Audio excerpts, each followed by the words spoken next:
No, it's interesting. So Lawrence Murray, friend of show, The Athletic, covers the Clippers. Actually, he was just on with us, I think, last week. Yep. Wrote an article for The Athletic, and he brings up a great point that, like, I think we've kind of like said it without really saying it, and he just comes out and says it. James Harden simultaneously helped two teams. The Sixers are a better team without James Harden. The Clippers are a better team with James Harden right now. That's the benefit of having a motivated James Harden on your team. You could even go back and say Houston right now is a better team without James. Yeah, I agree. Remember when we thought that was going to be a years, thing? but yeah. Well, yeah, but I mean, remember when we thought that, Houston's going to go all in to bring James Harden home? And instead, you're saying him coming back again. Instead, they went and spent money on Fred VanVleet. And sure, maybe they overspent on some guys, Dylan Brooks, but... And Fred VanVleet. Yeah. But look at them. They're a much better team, and they're one of the best defensive teams in the NBA now. They're going to win tonight, minus 160 on the money line. That's all that we care about. I mean, and it's like if you're the Houston Rockets, you have to spend it. It's not like you can roll that over. Yeah, you can't roll that salary over. In fact, there's a salary floor. What would it take, guys, honestly? Yeah, let's talk about it. What would it take for Christian McCaffrey the rest of the way here to win MVP? All right. Purdy to get injured? All right, let's take out injuries. Let's take out injuries then, because we don't want to predict injuries. You never know what's going to happen with those. All right, let's look performance only. Let's go to this week's matchup, right? And let's go Baltimore, San Francisco. Everybody's going to be watching this game except for people that have to celebrate the holidays. Losers.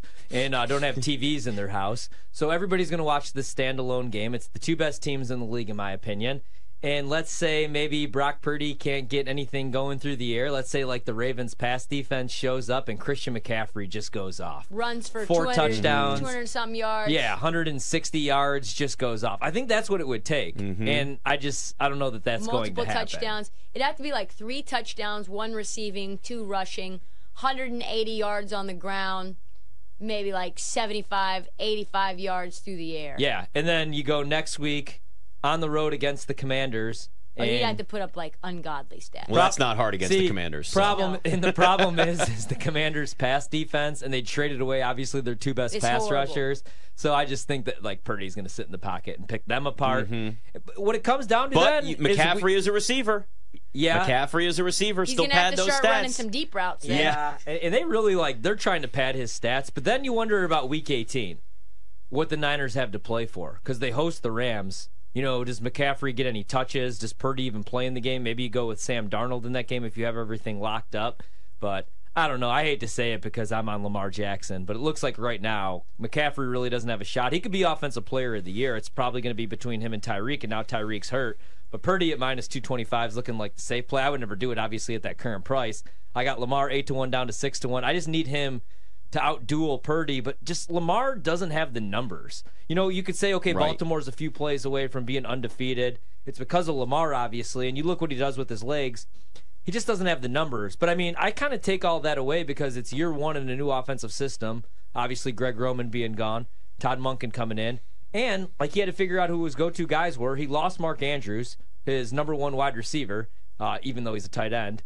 And Odell Beckham Jr. was coming back from an injury. He didn't play at all last year. You got some rookies, second-year guys. And now the offense is finally starting to click, which is usually what happens. You know, the second half of the season when you bring in a new coordinator, a quarterback off an injury, a wide receiver off a pretty devastating injury like Odell Beckham Jr., who's not getting any younger. So that's what I think it takes for Lamar. He's got to go on a little run here, and they're going to have to beat San Francisco. I don't know that McCaffrey's going to get it over Purdy, even if he does just like ball out, man, because it's a quarterback award. Like they play bad teams and they smoke them. They play a good team and all of a sudden they're paper tigers. So a lot of injuries on the defensive side of the Dolphins, also on the offensive line. Tyreek Hill, we're not sure if he's a go. Are you waiting and seeing in terms of the injury report, in terms of what side you're going to take, or what's your feel for this one? Yeah, that's actually exactly what I'm doing. Couldn't have said it better myself. I have not bet this game at all yet. Actually, if you look over at BetQL.com and you see some of our preseason predictions, I was on the Cowboys to win the Super Bowl and win the NFC, and I was on the Dolphins in the AFC. Both of those are looking fantastic right now, just to toot my own horn. But in this game, they're going up against each other. I don't really have a bet yet. There's just too much injury uncertainty really to bet on this game. If I had to, I'd probably bet the Cowboys, seeing how they just got absolutely smacked by the Buffalo Bills, and it's a good bounce back type of spot for them. So, yeah, if I had to pick a side right now, I'd go with the Cowboys, but I haven't bet the game yet, so kind of just waiting that one out. Chargers plus 14. It's now Chargers plus 12 against the Bills. You're in the mindset of maybe a little bit of a letdown for the Bills after what happened? Yeah, so my philosophy with a lot of NFL betting is just like the stock market. You buy low and you sell high on a lot of these teams. I did the same thing last week. I bet the Bills against the Cowboys because the Cowboys were riding high on that huge winning streak. You bet the Bills. This week, the Bills have a little momentum after 2 straight wins. People are loving them against a Chargers team that got absolutely obliterated in their last game. They fired their coach. Everybody's gone. GM's gone, everything. Perfect spot to back them. It's the perfect spot to back them here. I loved getting the 2 touchdowns, the plus 14 in this game. It's down to what, I think 11 now at some places, 10.5 or so. I don't know if I'd play it at that number. Honestly, it's just gone a little bit too far south. But getting the 2 touchdowns with them, I just thought was really valuable. It's just a great spot for them to actually put up a fight here after being just awful last week. And with the Bills riding so high, it's just a good spot to buy low on the Chargers. Rams and Saints has at least some interesting angles, maybe some interesting props to look at, especially for really 2 teams that are actually vying for playoff spots too.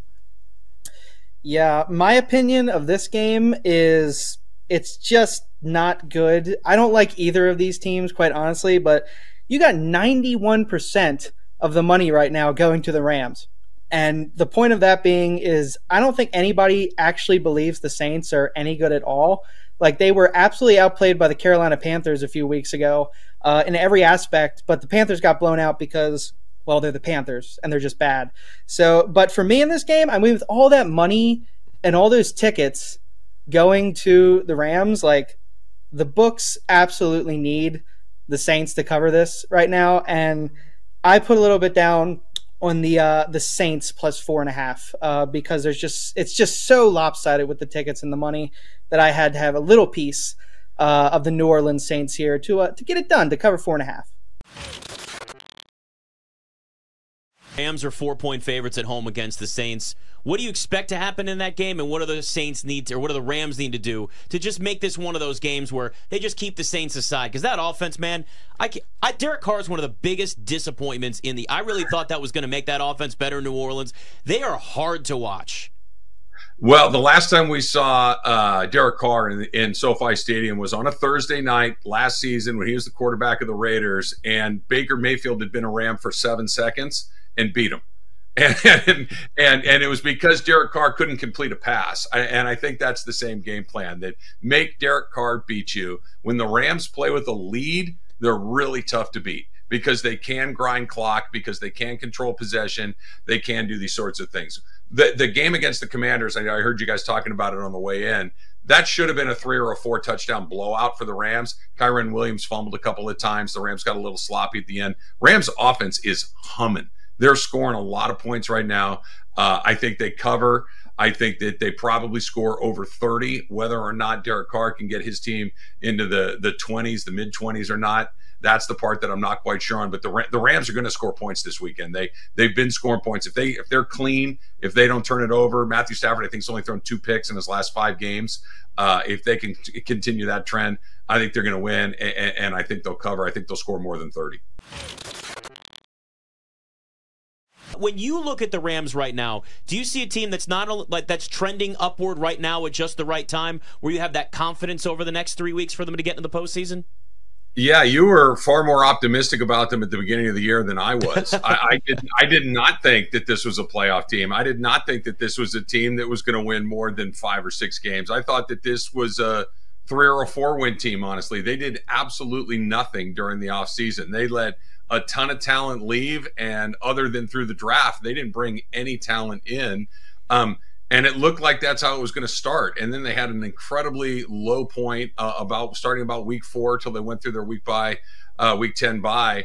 But since then, they've turned into a different team. The offensive line got better. Matthew Stafford has been fantastic, and Kyren Williams has been healthy. And with all of those things happening at the same time, they are a good team. They score a ton of points. They had the Commanders aside, they had 2 weeks in a row prior to that against Baltimore and against Cleveland, two of the best defenses in the league, where they scored over 30 points and looked like a really good football team. They have a very good quarterback. They've got 2.5 really good wide receivers and a running back that's really come into his own. I'm incredibly surprised where they are. I'm happy that they are where they are, and I do think they're going to win their next 2 games and get into the playoffs. Sean McVay could have made a lot of money, to go into the broadcast booth, and he was having a child, and he's getting married and whatnot, and so I don't know why you'd want the stress. I mean, it's a crazy schedule, obviously, as an NFL coach, but I just think this is one of his better coaching jobs, and it's crazy because right now, if you look at the Coach of the Year betting odds, he's still 30-1. He's all the way down this list. You have to keep scrolling down. What could you say about the coaching job that he's done this season? You went into the season, people thought maybe this team wins 4 or 5 games. Maybe they have an outside shot at like an early draft pick, and instead they're competing for the playoffs right now. Yeah, I mean, it's hard to say it's the best job he's done when he's been to the Super Bowl 2 other years, but I think this is the best job he's done relative to the talent that he's had on his football team. That, when he first came in, the talent was decent, if not great. But after that, they were loaded. I mean, they had all-pro quarterbacks, they had all-pro wide receivers, they had an all-pro left tackle, they had Aaron Donald, still have Aaron Donald, Jalen Ramsey, Bobby Wagner, Von Miller. Just you go right down the list. They had an incredible roster of talent.